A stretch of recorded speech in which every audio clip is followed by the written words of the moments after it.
In this fortnight's episode, do libertarians really want to be able to starve their children? A county in Arkansas wants to use a voluntary tax. There are new faces in the race for president.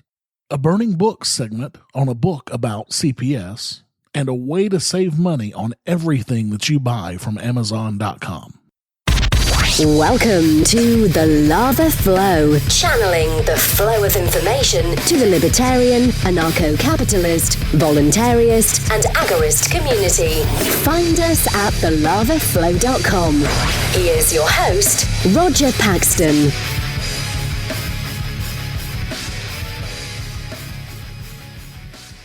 Thank you for joining me this week. Coming to you from Lava HQ, from the state that was the home of Hattie Caraway, the first woman elected to the U.S. Senate. This is the show that will bring you the people, places, and events that everyone in the Liberty Revolution needs to know. You can catch me on Twitter at the Lava Flow Pod. This is episode 20, the Do It for the Children edition, and it's Tuesday, September 15th, 2015. When we've already had more than 823 people killed by police this year alone. What's wrestling my jimmies this week? You're about to find out. Let's do it to it. One of my biggest struggles with libertarianism has always been child welfare. I have two of the most awesome kids that you could ever imagine, and I could not imagine something ever happening to them. I also can't imagine hurting them. But there are plenty of parents out there who can imagine hurting their children, and they do. In these situations, in a libertarian society with no government, what would become of these abused children? How could these children be protected? Who would care for them? Who would advocate for them? This is what I wanted to know. As I've said on this show several times, this show is my journey. And this show was started to help me tackle some tough subjects head on in a public way so that I would be forced to do my due diligence and make sure that I dotted my I's and I crossed my T's. Because I know that if I don't, then you, my loyal listeners, will call me out on it, just as you should. For the sake of this segment, we're going to use George H. Smith's definition of terms relating to children. Infants would be considered children prior to the age of consent or unable to engage in voluntary relationships. This is not infant in the classical sense, as even someone 3, 4, or maybe even 5 may fit in this category depending on that specific child. Infants are completely dependent on others for survival. A juvenile or a minor is someone old enough to reason for himself and able to agree to contracts that are in his own well-being. A juvenile can also take basic actions needed to sustain himself, such as feed himself, clothe himself, etc. A juvenile also possesses the right of elopement, or the right to run away from the home and not be forced to re-enter the home. Now keep in mind, I am using the masculine gender here in all cases just to keep from having to use him or her, himself or herself constantly through this segment. When you hear a masculine pronoun, please assume that I am speaking for all sexes and genders. Now, for the sake of this argument, infants and juveniles are the classes of children that we'll focus on, with the main difference between these two classes of children being that juveniles should have the same rights as adults. This is pretty straightforward in libertarian thought and tradition, yet it flies in the face of everything that we've ever been taught by so-called civilized society. We won't be talking about that tonight, but there's plenty of libertarian literature out there on that subject. Many people believe in the parental ownership model, that a parent completely owns a child and can do as he wishes with the child since it is his property, until the child becomes of age. There are many others who believe in the societal ownership model, where society as a whole or the state owns the children and can do as they wish with the child. Now, this model goes back centuries. Even Plato said that children, quote, belong to the state first and the parents second. And Aristotle said that children, quote, all belong to the state. Libertarians are fairly unique in the regard that we respect self-ownership or property ownership of one's body, even in the case of children, including infants. Rothbard felt that even infants had the right of self-ownership, and the parents serve a role of guardianship with some limited homesteading or ownership rights to the child, saying, quote, even from birth, the parental ownership is not absolute, but of a trustee or guardianship kind. In short, every baby, as soon as it is born and is therefore no longer contained within its mother's body, possesses the right of self-ownership by virtue of being a separate entity and a potential adult.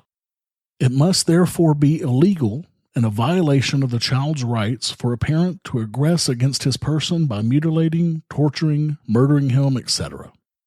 Now, I think that we can all agree with this comment pretty easily. However, Rothbard goes even further a paragraph later in The Ethics of Liberty, Chapter 14, where he says, quote, applying our theory to parents and children, this means that a parent does not have the right to aggress against his children, but also that the parent should not have a legal obligation to feed, clothe, or educate his children, since such obligations would entail positive acts coerced upon the parent and depriving the parent of his rights. The parent therefore may not murder or mutilate his child, and the law properly outlaws a parent from doing so. But the parent should have the legal right not to feed the child, i.e., to allow it to die. The law, therefore, may not properly compel the parent to feed a child or to keep it alive. Again, whether or not a parent has a moral rather than a legally enforced obligation to keep his child alive is a completely separate question. Now, anyone who knows me knows how much I respect Rothbard, and knows how much that I owe to him and his writings for helping in my progression to anarcho-capitalism. However, the first time that I read this paragraph in The Ethics of Liberty, I was sickened. I could not believe that anarcho-capitalism allowed for people to starve an infant to death. This bothered me a great deal, especially since this was the first libertarian work that I had read that dealt specifically with children's rights issues. Thankfully, it was not the last. As far as I'm concerned, George H. Smith is one of the greatest living modern libertarian thinkers, up there with Hoppe. Smith has written 4 books and hundreds of articles. You can view a vast array of his articles at libertarianism.org, and there will be a direct link to his writing in the show notes to this episode at thelavaflow.com/20.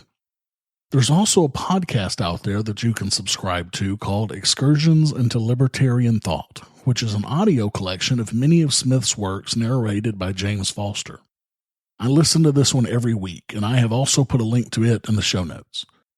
Smith has spent a lot of time on this specific topic of children and has, I believe, developed the basis for the best, most moral theory of the rights of children and parents that I've seen.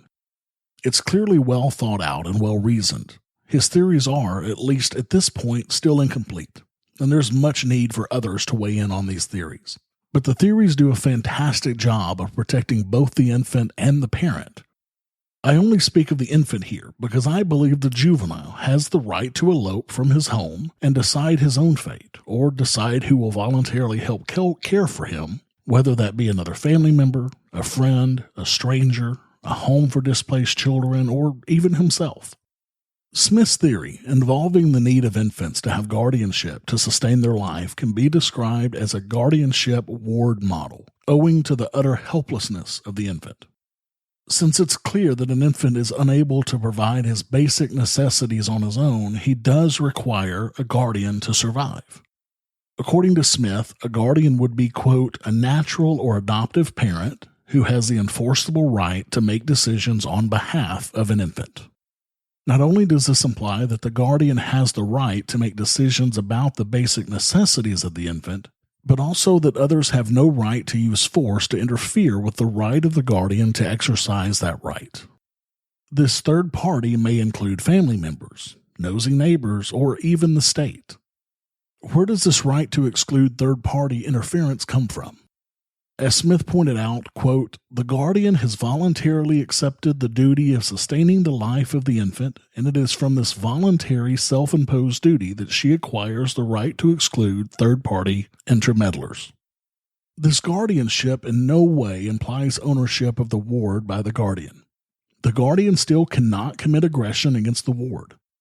While a person may destroy or neglect possessions such as a television or their home, this right is a right of property ownership. As we've seen, considering an infant the property of a parent or guardian can lead to horrible outcomes, such as the neglect involved in allowing a child to lie in a crib and starve to death. This is not a desirable outcome at all, hence the reason to reconsider Rothbard's thoughts on the guardianship with limited ownership model. As Smith said, quote, all persons have the enforceable duty not to aggress against an infant by harming it physically, etc. But a guardian voluntarily takes on the additional positive duty of sustaining the life of her ward. First, because it's only the helpless nature of an infant, its need for a guardian to survive, that generates guardianship rights in the first place. And second, because a guardian cannot claim the right to exclude third parties unless she accepts the positive duty of sustaining the life of the infant. But why do parents or guardians have this positive duty of sustaining the life of the ward? Why do they have the initial custody to make decisions for the child?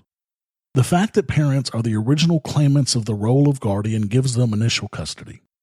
The parents demonstrate their intent to act as guardians over the children by carrying the child to term and caring for the child after birth. However, parents cannot be forced into the role of guardianship. They voluntarily accept the duty of guardian as long as they maintain the duty to maintain and preserve the life of the infant.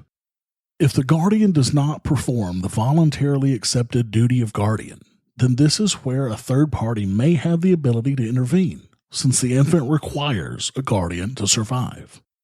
As George H. Smith said in a speech to the Texas Libertarian Party back in 1981, quote, if the parent fails to meet that commitment, he can no longer claim a special jurisdiction over the infant, and he cannot prevent third parties from intervening to save the infant's life. Under no circumstances can a parent claim a special property right in this child. The parent's right as guardian is conditional upon fulfilling the basic need that makes the guardian-ward relationship necessary. You cannot claim the right of guardianship without assuming the duty. There is a purpose inherent in the guardian role. You cannot claim the rights of guardianship. You cannot deny jurisdiction to third parties while refusing to perform the obligations of guardianship.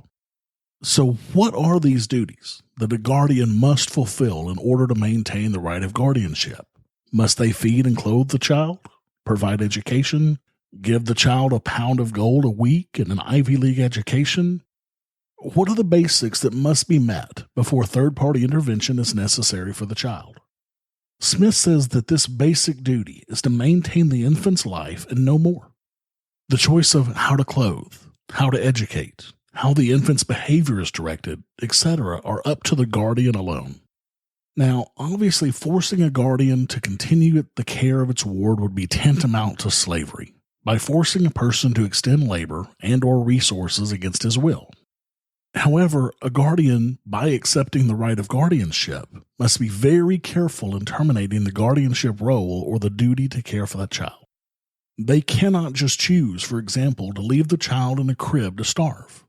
As Smith said in Defending the Non-Aggression Principle, a reply to Matt Zwolinski Part 4, quote, just as a pilot who has agreed to take passengers to their destination may not bail out in mid-flight while protesting that he does not recognize any positive judicial duties, so a guardian may not bail out of her guardianship duties willy-nilly after accepting the duty to maintain the life of her ward. For a guardian to leave an infant to starve, if she is able to feed it, would violate her most fundamental duty qua guardian. It would be nothing less than willful murder. Smith also made the case to the Texas Libertarian Party in 1981 that this is also tantamount to a surgeon voluntarily beginning to do surgery on a patient. Obviously, no one can morally force a surgeon to perform surgery, but once a surgeon has voluntarily begun an operation on a patient, he has put the life of the patient in his hands. He cannot then abandon the patient in the middle of the surgery without making some reasonable attempt at finding another surgeon. If he does, then he is responsible for the fate of that patient.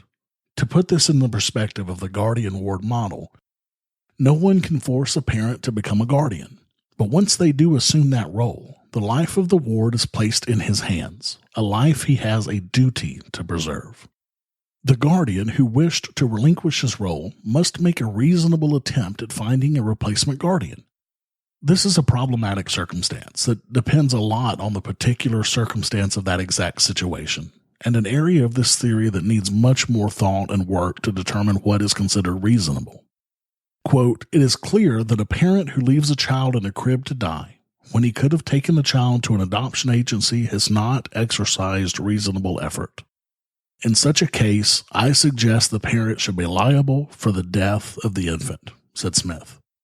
Unlike Rothbard, who is inconsistent at best with his comment that one cannot murder his child, but can allow the completely helpless child to starve, Smith argues that allowing the child to starve is tantamount to murdering the child. Smith's answer is much more complete and much more moral than Rothbard's. But is it moral for a third party to intervene in these circumstances? Of course. If you were watching a person being assaulted on the street, you would be well within your right to intervene and help protect the person being assaulted, just as you would be within your right to intervene if you saw a child slowly being murdered by starvation. This does not have to be a case for government intervention. And frankly, as we will discuss later in this episode in a new Burning Books segment, government intervention in many cases is much worse than non-intervention.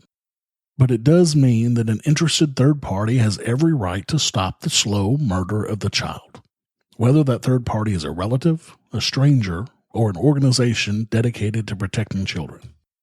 Now, this theory does leave lots of questions and is by no means a complete theory. I have struggled to find answers to many of the questions that I still have, and will continue looking for answers to those questions. Some of these questions are as follows. When is it a valid time for a third party to intercede on behalf of an infant that is being starved? Is it after a couple of missed meals, or when the child is on its deathbed? What happens when a third party determines that there is a need for intervention?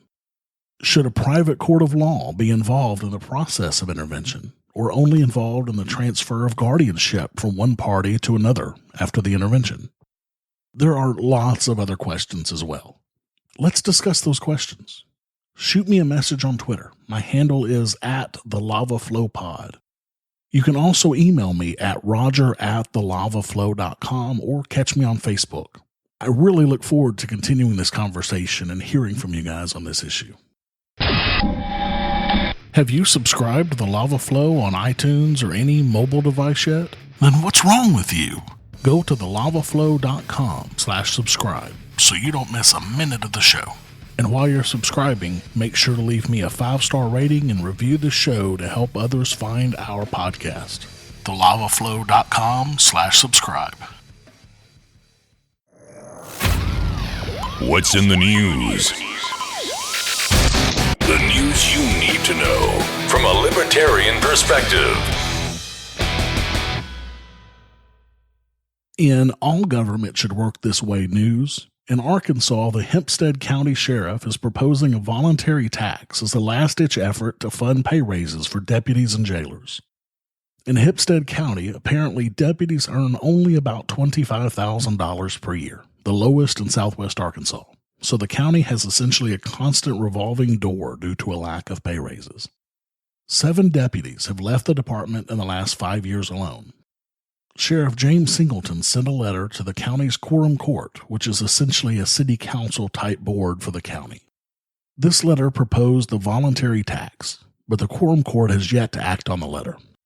County Judge Haskell Moore says he supports the plan to use a voluntary tax to fund the pay raises. This will certainly allow the citizens of that county the freedom to determine if they feel the pay raises are a good use of their money, instead of having more money forcibly stolen from them if they have no desire to pay for such services. I think this is a great idea, and I wish the county would go even further by making taxes for all county programs voluntary. But this begs the question, if funding the government becomes voluntary, is it really a government at that point? Of course it would be, because they would still have a monopoly on violence to force you to do other things, such as drive your car under a specific arbitrary speed limit. However, if funding is voluntary, then defunding the government would be a pretty easy thing to do, at least until the government realized they were going broke and began using force to steal money from you yet again. In handcuffing federal agents news, the Department of Justice issued a new policy that requires all federal agencies to get a search warrant before they deploy cell site simulators, better known as the Stingray device, in all but the most dire circumstances. Those dire circumstances are that the federal agents must be actively trying to keep someone from getting killed or injured, keep evidence from being destroyed, or be in hot pursuit of a criminal who might otherwise escape. Frankly, those are exceptions big enough to drive a truck through. It would be nothing for a federal agent to make the claim that any of these three are the case anytime that they really wanted to.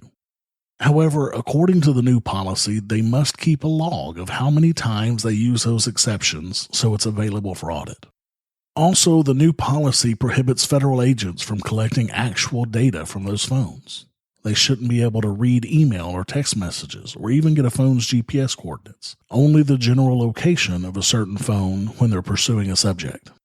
And they're supposed to erase that information too, once per day, or as soon as they're done with it, whichever comes first.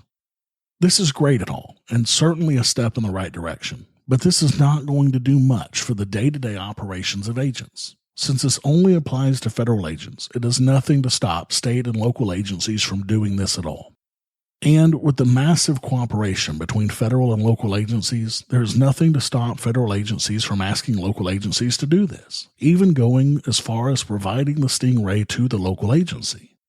Not to mention that there are already many local agencies who have these devices and have been misusing them for some time. Also, taking into account that getting a federal warrant is almost as easy as chewing bubble gum, the rubber stamp requirement is really not going to have much effect on things at all. This is nothing more than window dressing to make us think that things are getting better and that our federal agents are going to respect our rights. Trust me, this will have no impact on restraining the use of these devices, or the Department of Justice wouldn't have even issued the new policy.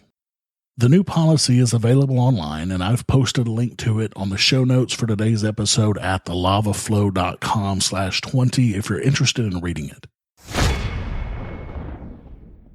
In We'll Just Steal More news, the city of Baltimore has agreed to pay $6.5 million as a settlement to the family of Freddie Gray, who died from a broken back while in police custody earlier this year. He was in the back of a police van without a seatbelt and given a, quote, rough ride by officers. Gray was charged with illegal possession of a knife, even though the knife he carried was completely legal in Maryland. The 6 officers involved with this incident have charges pending from assault to second-degree murder. All 6 have pled not guilty. Baltimore Mayor Stephanie Rawlings Blake said in a statement on Tuesday she had proposed the payout in order to, quote, avoid costly and protracted litigation from the Gray family that she said, quote, would only make it more difficult for our city to heal. Quote, this settlement is being proposed solely because it's in the best interest of the city, said Rawlings Blake. Now, let's not pretend that this will have any impact on the city of Baltimore or the Baltimore Police Department. This is a drop in the bucket of the city's $2.5 billion yearly budget. Also, if the city is running short of funds, they can just steal more money from the taxpayers, and they will. As much as I would love to see the city of Baltimore bankrupted, and every other government bankrupted for that matter, this just isn't going to do it. Either way, I'm thrilled for the Gray family. They certainly deserve some recompense for the loss of their loved one. In They Picked on the Wrong Guy news, out of nowhere, the NYPD attacked and handcuffed retired tennis great James Blake while he was waiting for his car in front of the Grand Hyatt Hotel. Without warning and without identifying themselves, plainclothes members of the New York Police Department tackled Blake and threw him to the ground before handcuffing him. The NYPD apparently mistook Blake for a suspect who was involved in fraudulently selling cell phones because he, quote, fit the description. Blake said that he was texting on his cell phone when he noticed someone in shorts and a t-shirt charging him. Quote, maybe I'm naive, but I just assumed it was someone I went to high school with or something, someone who was running to give me a hug, so I smiled at the guy. Finally, after being assaulted and detained, another officer recognized Blake and they released him. Blake said he was hesitant to speak publicly about his ordeal, but felt it was important to call attention to yet another example of police brutality. Quote, I have resources to get to the bottom of this. I have a voice. But what about someone who doesn't have those resources and doesn't have a voice? The real problem is that I was tackled for no reason, and that happens to a lot of people who don't have a media outlet to voice that to. When asked if he thought his race was a contributing factor to the assault, he replied, quote, "I don't know if it's as simple as racial profiling. To me, it's as simple as unnecessary police force, no matter what my race is. In my mind, there's probably a race factor involved, but no matter what, there's no reason for anybody to do that to anybody. You'd think they could say, hey, we want to talk to you. We're looking into something. I was just standing there. I wasn't running. It's not even close to appropriate. It's blatantly unnecessary. You would think at some point they would get the memo that this just isn't okay, but it seems that there's no stopping it. Now, I hate that this happened to anybody. But if it's going to happen, I'm thankful to see that it finally happened to someone with the resources to shed some light on this serious issue. Maybe someone will change from this, but I think it will take this happening to several other high-profile people before we see any real change. In The Ross Perot Effect, ex-fugitive antivirus creator John McAfee has announced his intention to run for president. His campaign is focusing on the overreaching powers of the National Security Agency, Transportation Security Authority, and other alphabet soup agencies with security functions. Quote, "Our government is paranoid. People say I'm paranoid. I'm not paranoid. I'm living in a paranoid government. Why aren't they spying on the Chinese with the money that they're using to spy on me and you? They're spying on the wrong person," said McAfee. The 69-year-old is running as an independent candidate under the newly created Cyber Party, faulting the Democrats and Republicans with the state of America.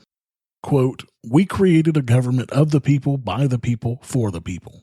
I see a government of the powerful, by the powerful, for the powerful.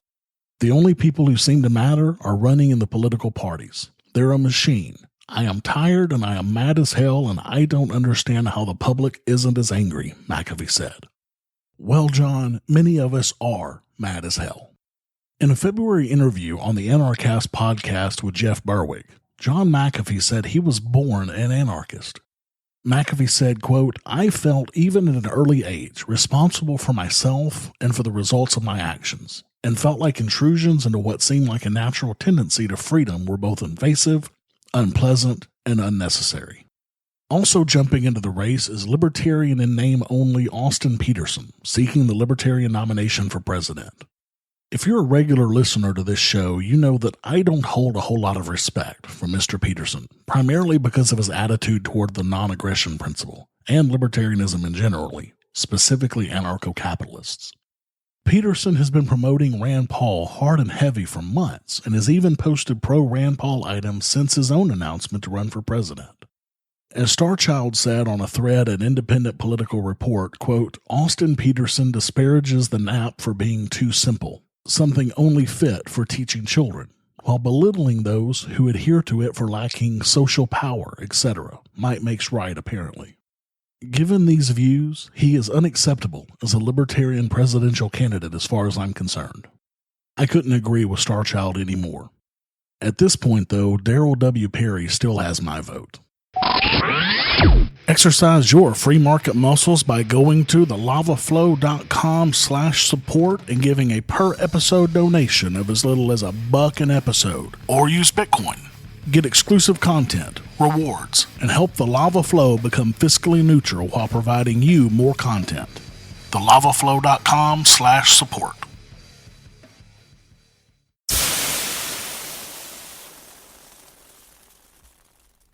As I mentioned in the What's Rustling My Jimmy segment of this podcast, I will be talking about government intervention in cases of child endangerment. Carlos Morales, former Child Protection Services investigator, wrote a whistleblower account of what actually goes on in CPS and how it affects children and families. This book is called Legally Kidnapped: The Case Against Child Protective Services.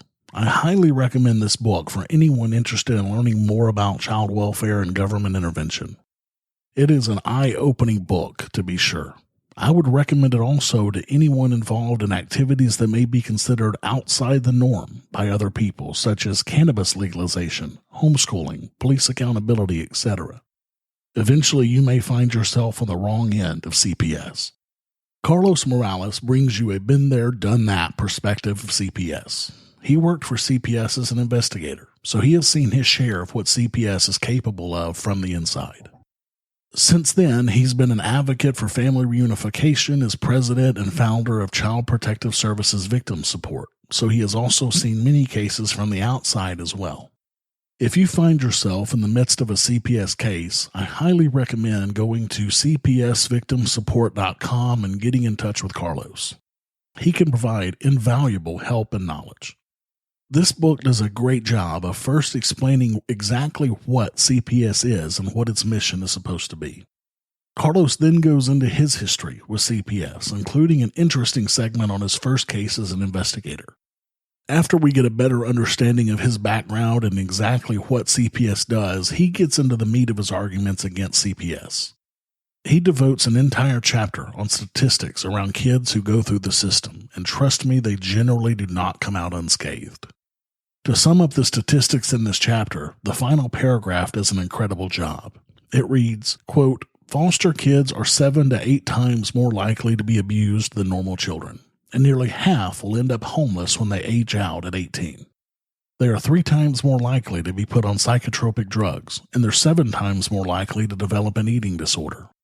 They are more likely to have PTSD than veterans of war, and less likely to recover from that PTSD. They are more likely to become pregnant as a teenager. They are also 20% more likely to be arrested. And tragically, they are 6 times more likely to die than if they had stayed in the abusive family household." These claims are staggering, yet he backs them all up with supporting reports and studies in his book. Essentially, I would recommend doing whatever it takes to keep your child out of the hands of the government. The last section of this book details exactly what you'll face and what you should do if you find your family in the middle of a CPS investigation. This is crucial reading for anyone who has a child under the age of 18.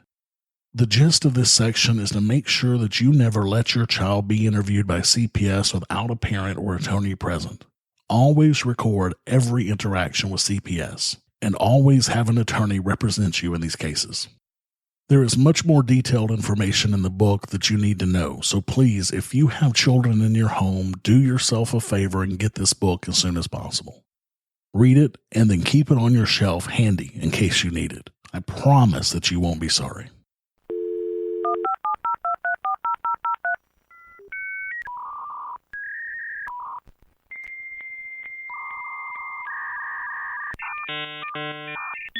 ANCAP apps.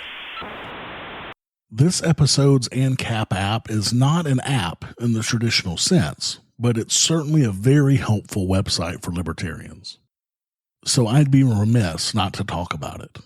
I heard about this months ago on Free Talk Live and have never used it, but I finally found a reason to use it. Because you, my loyal listeners, have been so generous with your donations, I had a pool of Bitcoins available, and I had a product on Amazon that I wanted to use that Bitcoin for that would really be a big help in my podcasting. A portable digital recorder and accessories that runs about $320. However, I only had about $260 in Bitcoin, so this is the perfect opportunity for me to try Purse. So there are a lot of countries out there that do not make it as easy as it is here in the US to buy Bitcoin. With that being the case, Purse has set up a model that allows people with Bitcoin to essentially sell that Bitcoin to people in those areas for Amazon purchases. The deal comes in where people can use Purse to get large discounts on purchases at Amazon.com. If you want to make an instant purchase on Amazon, you can get an immediate 5% off of every single purchase on Amazon. If you want to get more, you can name your discount on up to 35% off to see if someone is willing to give you that much of a hit on the sale to buy your Bitcoin. I've heard on Free Talk Live and other places of people saving up to 30% on purchases, so I thought I'd give it a try.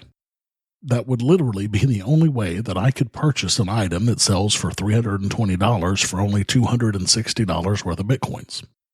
To get these large donations, the first thing you need to do is add an item that you want to purchase on Amazon to a wish list. I created a specific wish list on my Amazon account called Purse to make this simple for me. I added the Zoom H5 digital recorder and the APH5 accessory pack to that wish list and then opened up the Purse website and logged in. I copied and pasted the link to that wish list into the Purse webpage and typed in 25% in the field for my discount, and then I clicked Place Order.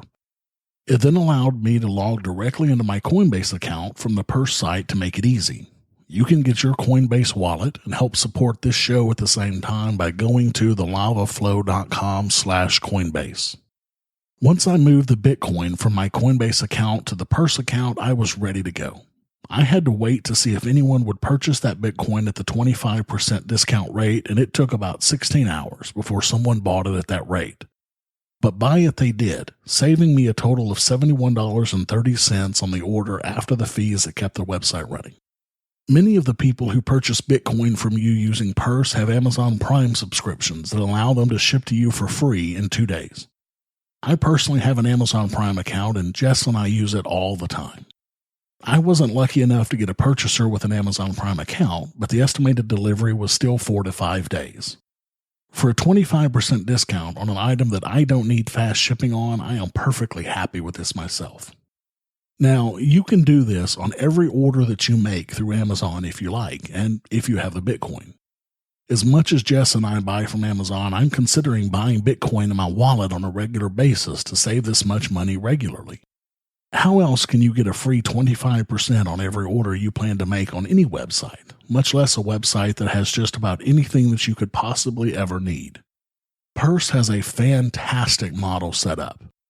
It's easy to use, set up well, has very small fees, and huge savings.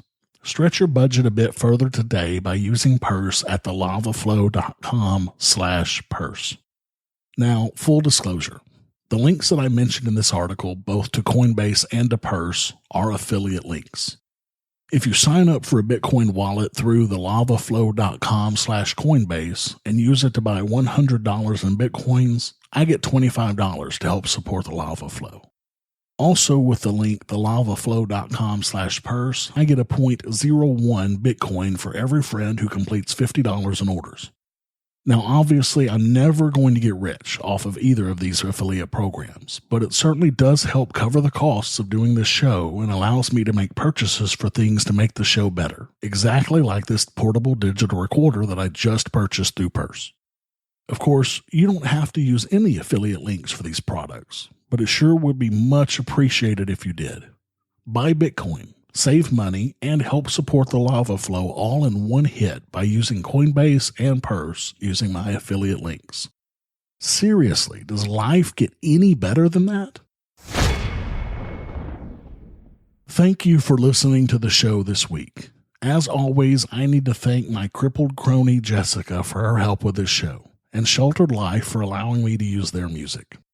For the show notes to this episode, where I put links and other information that's been on the show, go to thelavaflow.com/20. This week, I struck a goose egg on iTunes reviews. If you have a chance, please take a couple of minutes and go to thelavaflow.com/iTunes and give this show a review. It is much appreciated. And finally, if you like what this show gives you and you want more of it, and to keep this show ad-free, exercise your free market muscles by going to thelavaflow.com/support and giving a per episode donation of as little as $1 an episode using Patreon or Bitcoin. There are monthly costs associated with doing this show, and I need additional equipment to continue making this show better for you every single episode. I'm sitting pretty at 33.5%, more than 1/3 of the way towards bringing you more content. Help me get closer to my first goal by going to thelavaflow.com/support. Thank you to everybody who's contributed to the show. Until next time, keep striking the root. Thank you for listening to The Lava Flow at thelavaflow.com. Don't miss an episode. Subscribe now at thelavaflow.com/subscribe. This has been a Pax Libertas Productions podcast.